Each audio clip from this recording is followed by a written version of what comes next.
the house that doesn't appear on maps.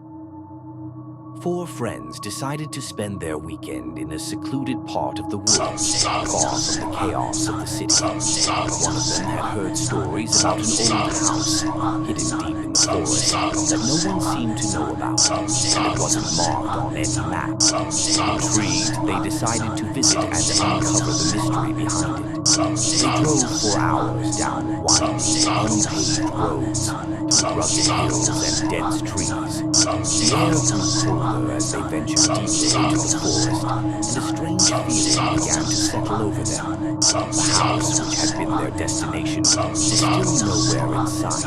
However, after what seemed like an eternity, they finally saw it. A large, decaying house, surrounded by towering trees, almost as if it had been waiting for them. The old iron gate, faded and rusted, creaked open as they pushed it aside. As they approached the house, they couldn't help but feel something was off.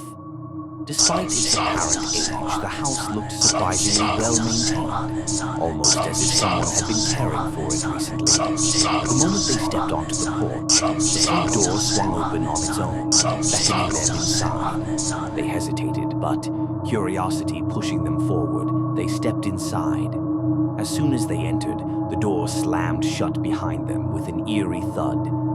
Inside was a strange quiet, disturbed only by the faintest sound, a soft whisper echoing through the halls. The rooms were dusty, the furniture covered with white sheets, but there was something unsettling about the silence.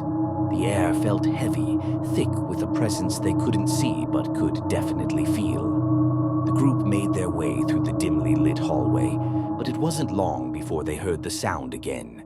The unmistakable creak of footsteps from upstairs. They looked at each other, their faces filled with unease. One of the friends, trying to calm the growing fear, decided to go upstairs to investigate. The stairs creaked under their weight, and the air grew colder as they reached the upper floor. It was darker here, with only the faint glow of moonlight filtering through the dusty windows. Then they heard it, the faint sound of whispering.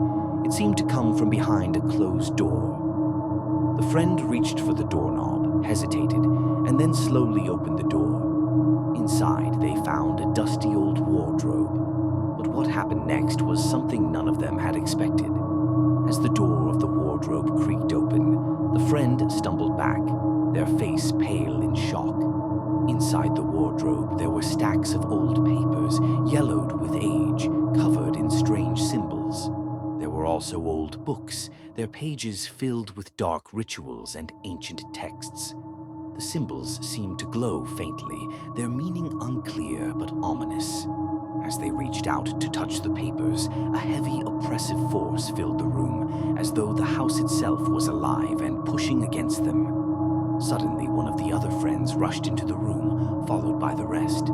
Seeing their friend frozen in fear, they quickly tried to leave, but something was wrong. The doors slammed shut, and the windows refused to open. It was as though the house had locked them in. Panic set in as they realized that whatever force haunted this place was not ready to let them leave. As they turned to look for another escape, they noticed something even more disturbing.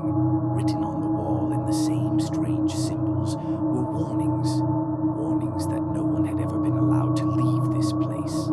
The house had claimed others before them, and it seemed that they were now part of the house's dark history. Trapped inside with no way out, they began to hear more noises, scratching sounds, faint whispers, and the feeling that something or someone was watching them. The tension was unbearable, and the friends knew they had to find a way out before it was too late. Will they be able to escape from this house that doesn't appear on maps? And what role do the ancient symbols and rituals play in their fate? As they struggled to survive, they realized that the house itself may be the key to their salvation or their doom. To be continued in the next part. If you liked the story, don't forget to let me know in the comments. And don't forget to subscribe to the channel and hit the like button. Your support motivates me to create more great stories.